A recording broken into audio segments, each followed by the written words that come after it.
എല്ലാവർക്കും നമസ്കാരം. Welcome back to Niyans. പഴുത്ത ചക്കയും ഗോതമ്പ് മാവും കൊണ്ട് നല്ല സൂപ്പർ ടേസ്റ്റിൽ തയ്യാറാക്കിയിട്ടുള്ള ഒരു പലഹാരത്തിൻ്റെ റെസിപ്പിയാണ് ഇന്നത്തെ വീഡിയോയിലുള്ളത്.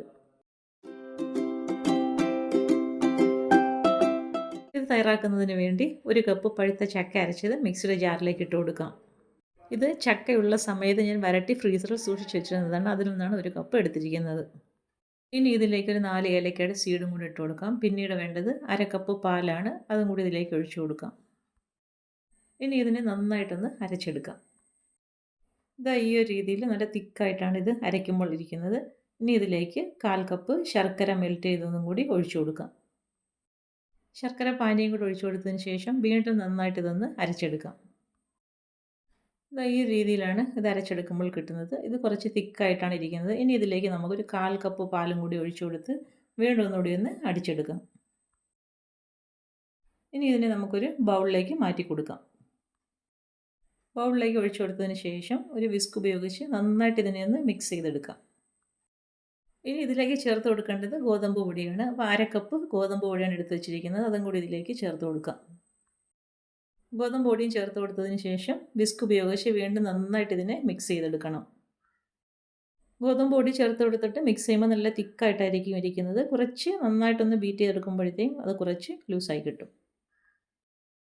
കുറച്ച് സമയം വിസ്ക് ഉപയോഗിച്ച് ഇതേപോലെ മിക്സ് ചെയ്ത് കൊടുത്താൽ മാത്രമേ ഗോതമ്പ് മാവെല്ലാം നന്നായിട്ട് ഇതിലേക്കൊന്ന് മിക്സായി കിട്ടുകയുള്ളൂ.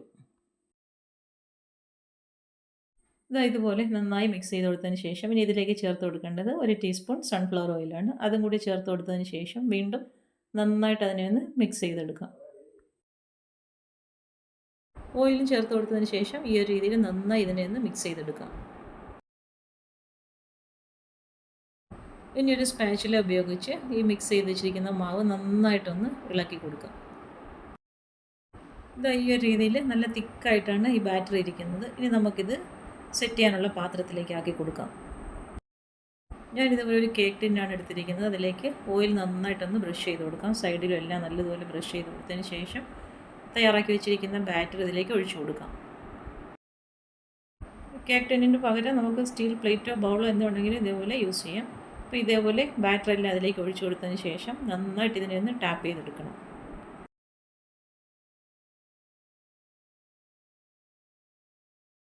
ഇതുപോലെ 2-3 തവണ ഒന്ന് ടാപ്പ് ചെയ്തെടുത്തതിന് ശേഷം അലൂമിനിയം ഫോയിൽ ഉപയോഗിച്ച് നല്ലതുപോലെ ഇതൊന്ന് കവർ ചെയ്തെടുക്കാം.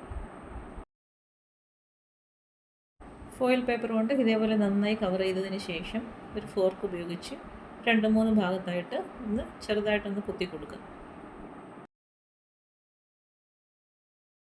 ഇനി ഇതിനെ നമുക്ക് ചൂടായി കിടക്കുന്ന സ്റ്റീമറിലേക്ക് വെച്ച് കൊടുക്കാം. വെച്ച് കൊടുത്ത് മൂടിയതിന് ശേഷം ഒരു 40 മിനിറ്റ് മീഡിയം ഫ്ലെയിമിൽ വേവിച്ചെടുക്കാം.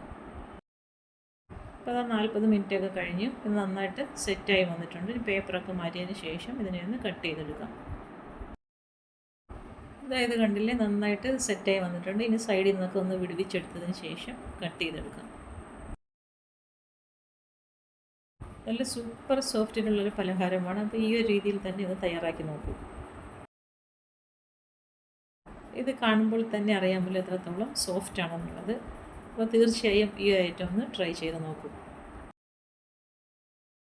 വീഡിയോ ഇഷ്ടമായാൽ ലൈക്ക് ചെയ്ത് സബ്സ്ക്രൈബ് ചെയ്ത് സപ്പോർട്ട് ചെയ്തേക്കൂ. വീണ്ടും അടുത്ത വീഡിയോയിൽ കാണുന്നത് വരെ bye from Niyans. Thanks for watching.